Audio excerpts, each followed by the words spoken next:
හරි. වන්දනාකාරයා දෙනකන්ද මුක්කොත්ත මාර්ගේ යන ගමන් ඉන්නේ. අපි දොළ පහු කරලා පහළ රාමගලත් පහු කරලා දැන් මේ ඉන්නේ මේ ඉහළ රාම ගුහාවට රාමගලට කිට්ටුවේ. ඊට පස්සේ අපිට තියෙන්නේ මේ රත්කන්ද තරණය කරන්න. මොකද අපිට තාම මේ සිරිපා හිමේ පේන්නේ නැහැ. මොකද රත්කන්දට සම්පූර්ණයෙන් සිරිපා හිමේම වැහිලා තියෙනවා. රත්කන්ද පැනපු ගමන් තමයි අපිට සිරිපා හිමේ පේන්න පටන් ගන්න.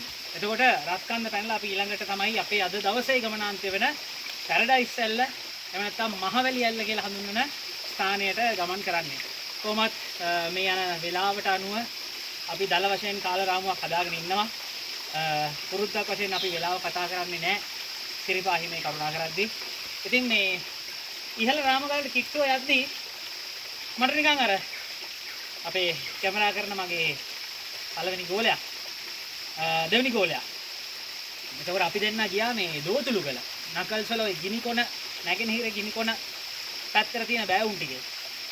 ඒ දෝතුළුගල ආශ්‍රයේ තියෙන ඒ භූ විෂමතාවයේ හැම පිහිටන මේ වෙනක් හම්බුන හින්දා අපි කතා කරගත්තා ඔය පහළ රාමගලයි ඉහළ රාමගලයි ගැන සුට්ටක් කියලා ඔය ඊළඟට අපිට තියෙන පොඩ්ඩක් නැක්මක් තියෙන රත්කන්ද නැක්ම ගැන පොඩ්ඩක් කියලා මෙතනින් එහාට ගමන් කරන්න. ඉතින් සිරිපා හිමේ ශාක විවිධත්වය සත්වයන්ගේ විවිධත්වය ඒ වගේම මේ දියදහරා අනුන නොඉඳුල් පරිසර පද්ධතිය.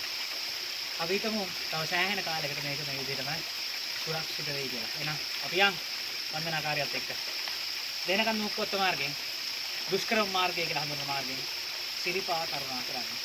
ඒක දැන් අපිත් එක්ක අපි වන්දනාකාරයෝ සිරිපාගේ